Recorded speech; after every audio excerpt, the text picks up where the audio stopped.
The American baritone Stephen Powell is a veteran of the world's great opera stages. He has released an album now which is focused on art songs, and it's called American Composers at Play. I'm pleased to say Stephen Powell is here with me. We're going to listen to some of the selections from the album, but first, Stephen, I want to welcome you to FM 91. Well, thank you. Good to be here, Brett.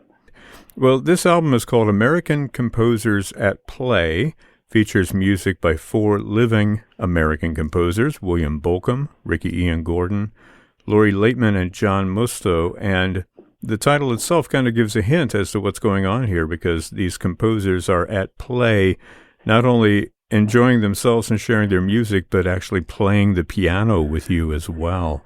Yes, exactly. What was the impetus for bringing this recording together? I mean, it's quite a project.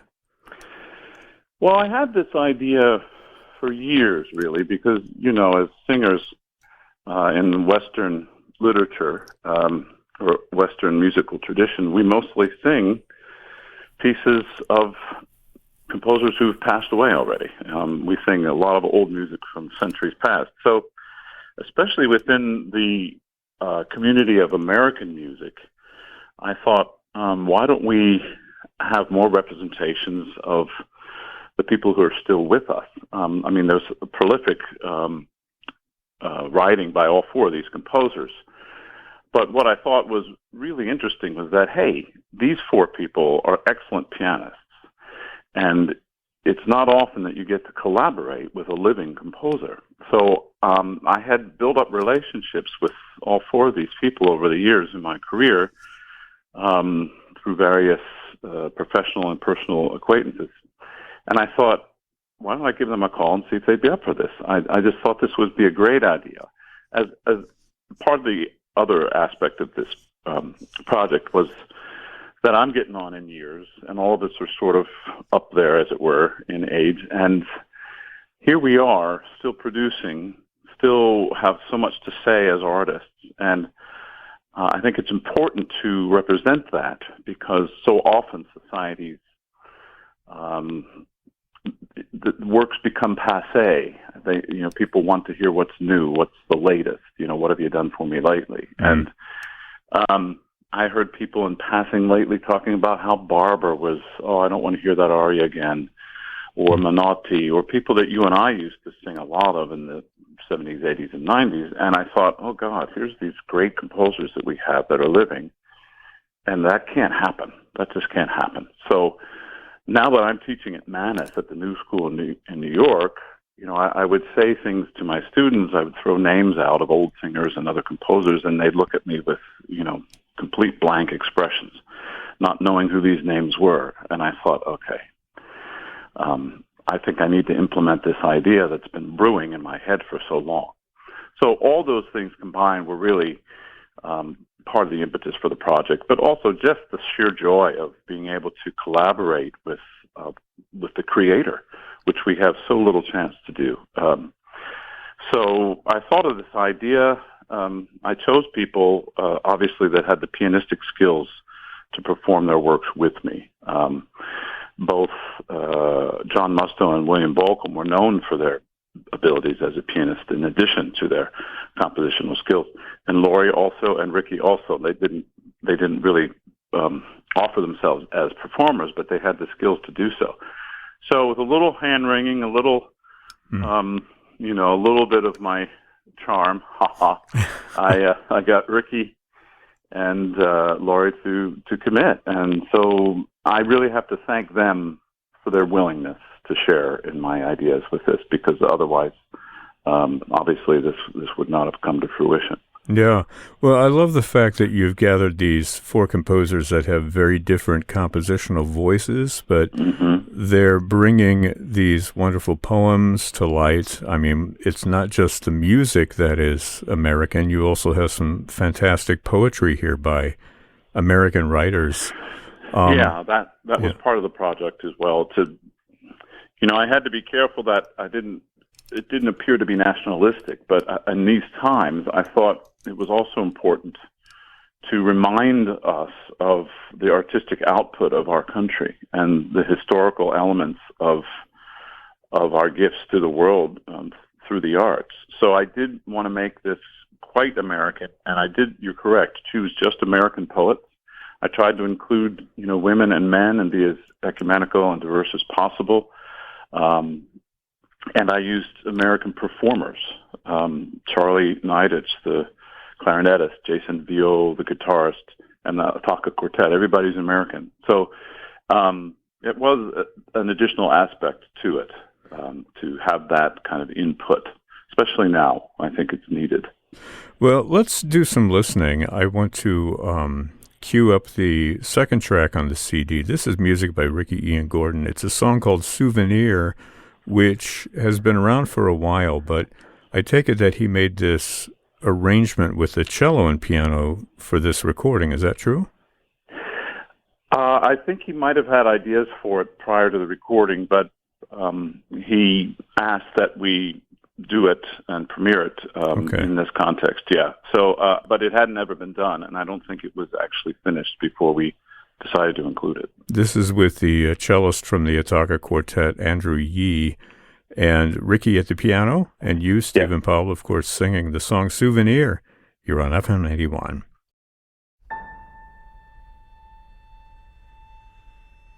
Just a rainy day or two in a windy tower, leaving half an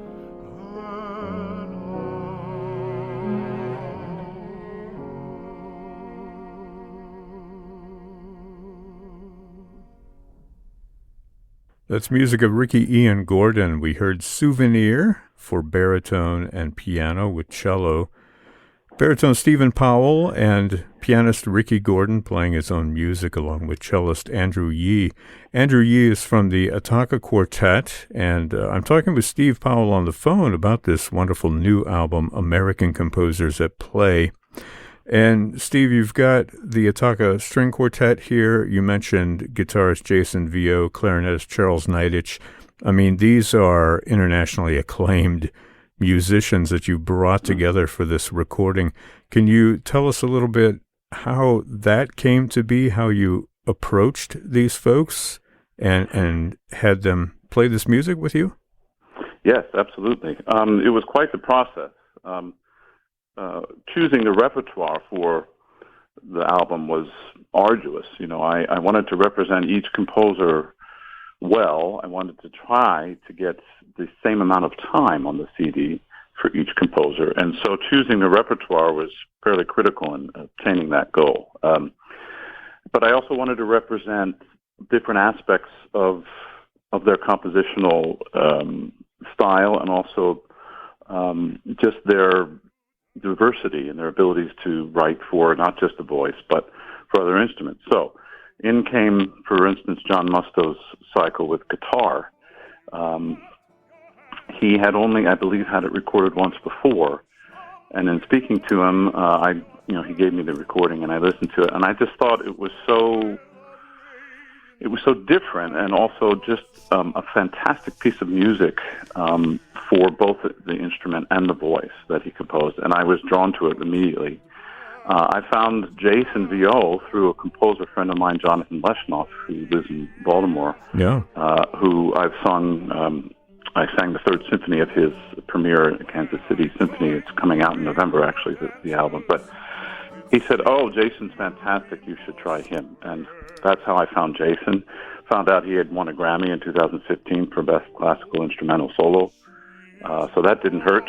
And turned out he was a fantastic guy, real laid back, great player, obviously, but also really easy to work with. And the sessions I had with him were really memorable and really enjoyed that.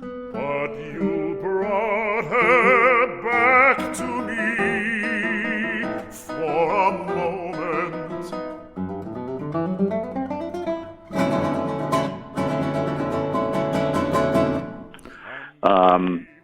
Charlie, as far as the clarinet for If I, was recommended by Laurie, because I think he had played this piece before with her Not recorded it, though, but he's a longtime friend.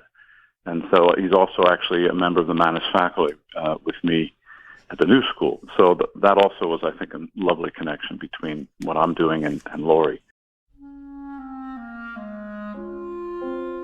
If I can stop one heart from breaking, I shall not live in vain. If I can ease one life the aching, or cool one pain. And then this piece by Bill Bolcom, Billy and the Darbies, again, only had been recorded once before, and again, something different than just piano and voice, and also a longer piece, sort of a centerpiece of the album, if you will, which is why it's programmed where it is in the content. And the Ataka Quartet, I went through a long process of trying to find a quartet, and I sent some material to Andrew Yee, who's sort of the de facto leader of the quartet, and told him, who I was, and he listened to some of my recordings and said, we'd really love to do this project with you. And as fate would have it, 3 weeks after we finished recording, they won a Grammy for Best Instrumental Ensemble in January of 2020, this year. So they weren't a Grammy-winning quartet when we recorded, but now they are. Yeah. So that was actually quite fortuitous. But prior to that, of course, they were already well-known. They're young, vibrant. They do a lot of new music. And it was through just some emails and people suggesting different quartets, and finally they accepted the project, having listened to some of my other recordings. Good of the chaplain to enter Lone Bay, and down on his marrow bones hear and pray for the likes just and the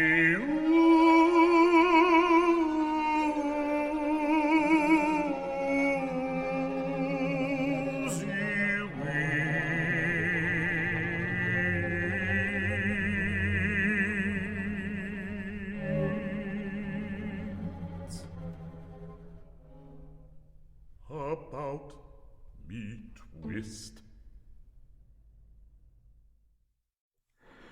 William Bolcom's song Billy in the Darbies, to a text from Herman Melville's novel Billy Budd. That's the centerpiece of baritone Stephen Powell's new album American Composers at Play, featuring the Ataka String Quartet on that track. I'm talking with Steve Powell about his new album, with songs by William Bolcom, Ricky Ian Gordon, Laurie Laitman, and John Musto, all of them playing piano on this disc. There are also contributions from the guitarist Jason Vio, clarinetist Charles Neidich, and as we just heard, the Ataka Quartet. Steve, I want to talk more about William Bolcom, somebody who has a huge legacy, not only as a composer, but as a longtime professor, teacher, instructor at the University of Michigan, just north of here. And you've sampled his cabaret songs on this disc. They're one of his best-known works. Of the songs here, I'd like to listen to the Song of Black Max, because that is a fun song. Can you tell us a little bit about that? Well, Black Max is probably one of his best, if not his best-known piano vocal piece. I remember in undergrad, when I was a piano major, I used to play it for singers in their lessons. So I knew Bill Bolcom's work, from a very young age as a musician. I also had the opportunity in the 90s, when I was in the program, the Lyric Opera Center for American Artists, which is now, I think, called the Ryan Opera Center in Chicago. Yeah. I was in his with small parts of his opera McTeague, and I think you preceded me there in the program. Yeah. So I met him peripherally at that time, but of course I knew all about him. And then I had the great opportunity to premiere his new opera Dinner at 8. I believe it was March of 17 at Minnesota Opera, I played the role of Oliver Jordan. And so we got to talking much more in depth, and we had a lot of time to be together in that process. And we became friendly, and sort of that friendship and that time together culminated in, going after Bill, as it were, expressly asking him to go back into the recording studio to do this album, American Composers at Play. He had said to me he thought he was done recording at his age, but he came out of retirement for me, which I'm very grateful for. So, but he's such a nice man. He's humble and soft-spoken and, just easy to be around and easy to collaborate with. And that was just a joy to have that relationship come to be what it is. And now the cabaret songs, of course, he performed with his wife, Joan Morris, probably the greatest collaborator of his vocal music with him over the years. And those little snippets from different cabaret volumes, just to give an idea of the breadth of his work, his ability to set a short text and a long text. And the Black Max song is such a great story. I was able to rehearse with him prior to our recording session and sit in his living room, which was great fun. And hear both he and Joan talk about how that song came to him, and how it was told by this fella from Holland, the Netherlands, I think Rotterdam, it takes place, and just this sort of folk story about this fella, Black Max, who just sort of hung around and people saw him. And it was just sort of this iconic figure in this story that just became a great part of his literature that he wrote for voice and piano. So I had to include that. I felt like, that's one of the songs where people say, oh, not another Black Max, or, not another Copland's American songs, or so forth and so on. But I thought, well, I've never done it. And I think it's been a while since people have done it. I don't want it to get lost in the annals of new music that's being composed now. So I thought I'd include that. And it was great fun. It's just a fun piece. So that's why I included that. But his, like you say, his association with the University of Michigan up there in Ann Arbor, 35 years, I think he was a composition professor before he retired. And there's another little interesting connection for me is my oldest son now attends University of Michigan. So we've had more time to spend in Ann Arbor and get to know the area. I have a couple of colleagues on the voice faculty there as well. So the whole area, going to Bill's house, recording his songs actually in Ann Arbor, it was actually Plymouth, Michigan, but where he was comfortable, where he didn't have to travel very far. The whole experience for me was really Volcom-centered, and that was a thrill. I'll never forget the time we had together, and I feel very fortunate that he was willing to, participate in this project. He was always dressed in black, long black jacket, broad black hat, sometimes a cape, and a sling the harmonica, one hand free to lift that hat to me. Black Max, Black Max, Black Max. The Song of Black Max, one of the cabaret songs by William Bolcom, sung by baritone Stephen Powell with the composer at the piano. I'm Brad Cresswell. I've got Stephen Powell on the phone with me to talk about his new album, Composers at Play, and we're listening to a few songs from the disc. Steve, you've sung on these great big stages. You've sung great big operas with orchestra, chorus, costumes, makeup, all that stuff. It's very different from what you're presenting here on this album, this chamber music, essentially, American art songs. Talk a little bit about the difference in your life for you personally in approaching these, and how kind of focusing everything down to a point for this recording has affected the way that you interpret it, or the way that you bring it to your audience. Well, that's a good question. Obviously, there's vast differences between singing Rigoletto on a stage with a 3,000-seat house and being in a small 500-seat recital theater with just piano. So, recital music just doesn't get as much playtime, as it were. It's very difficult to program a recital, get one planned, and then have it performed with an audience that makes it worthwhile. Recital series are, they're less and less a part of any group's artistic series, unless it's specifically for song, of which there are quite a few. But for me, I've always loved song. I wanted to be Billy Joel when I was growing up, so I sat at the piano and played and sang for hours and hours and hours growing up until I became more familiar with the classical repertoire. But that's always been an interest of mine. My wife and I, Barbara Shervis, who's a soprano, we used to do 3 recitals together. And it was difficult to program, difficult to get people to put them on their series and for people to come. And I always thought that was a shame because there's so much literature. It's so rich in song, and especially in English language.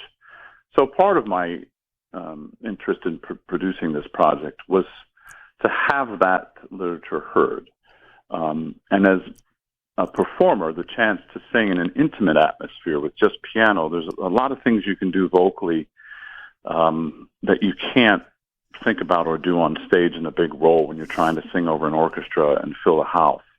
You have to be producing and really thinking of how grounded you are at every moment when you're on stage doing a role.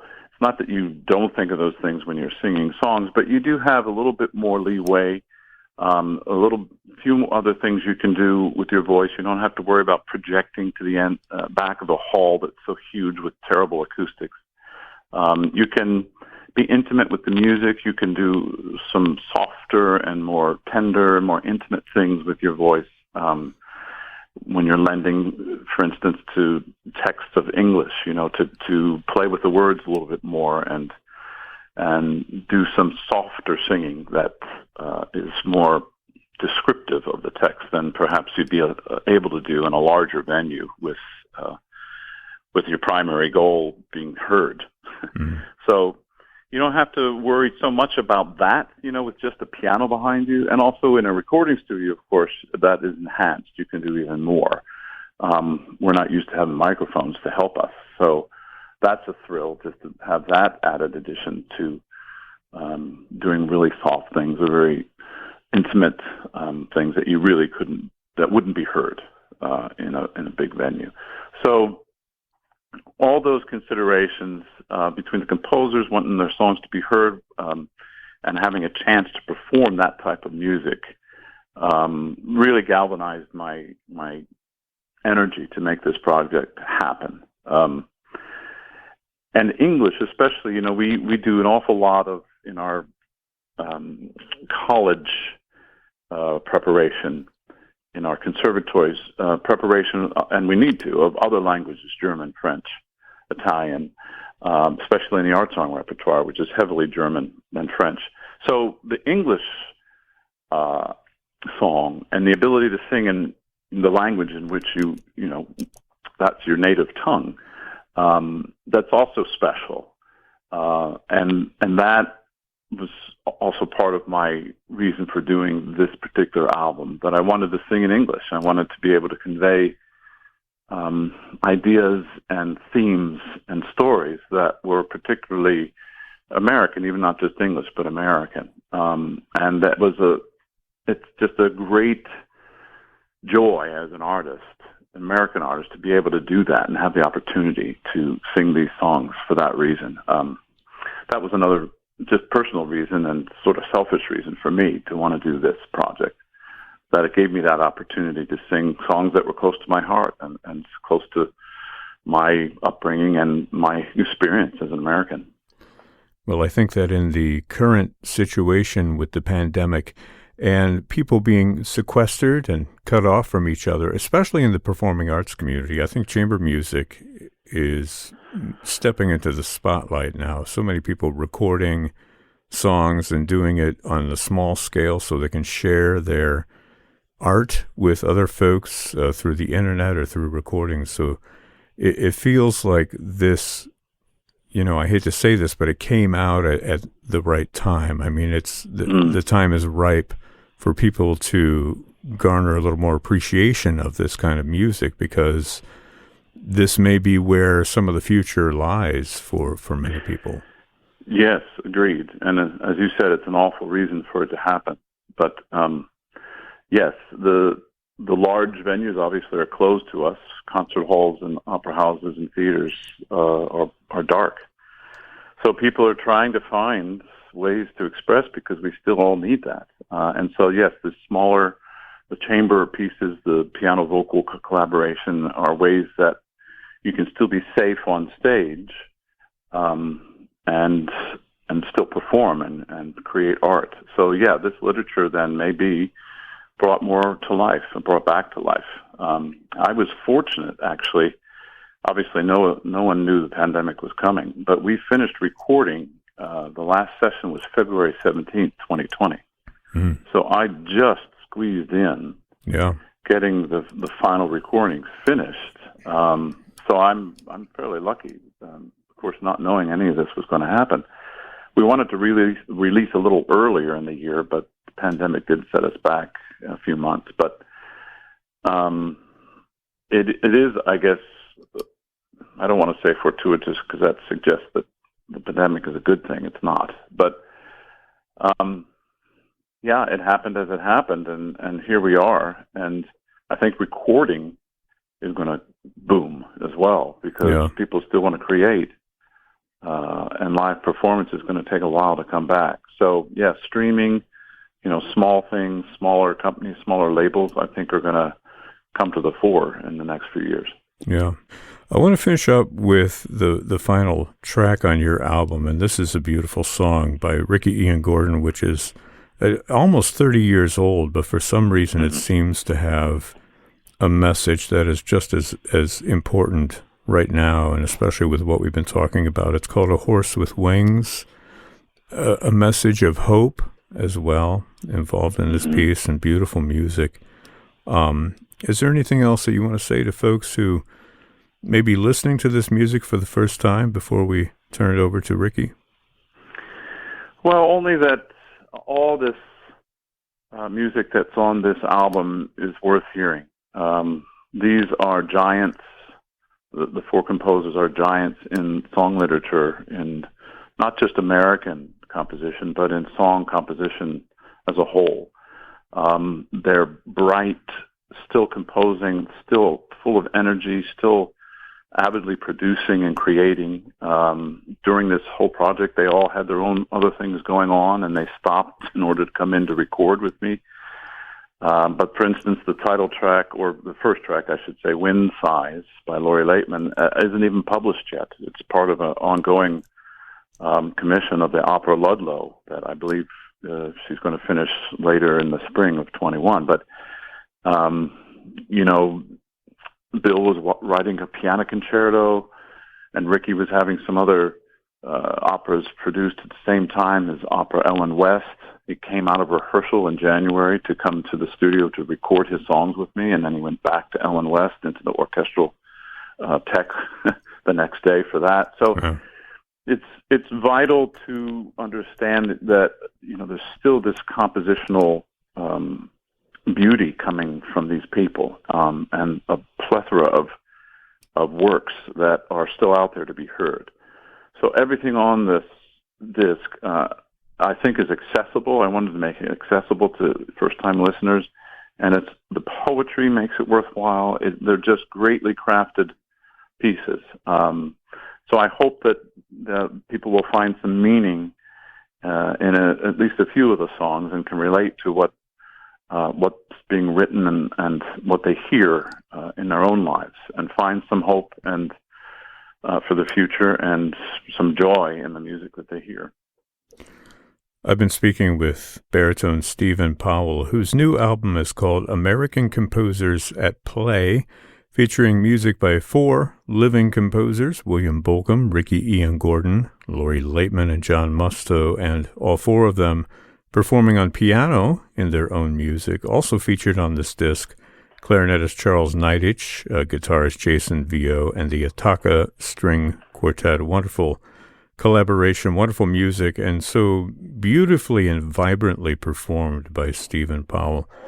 Steve, I want to thank you for spending time and talking about this album, and thank you so much for joining us here on FM 91. Well, Brad, it's been a pleasure. I thank you for the opportunity to talk about it. Thank you.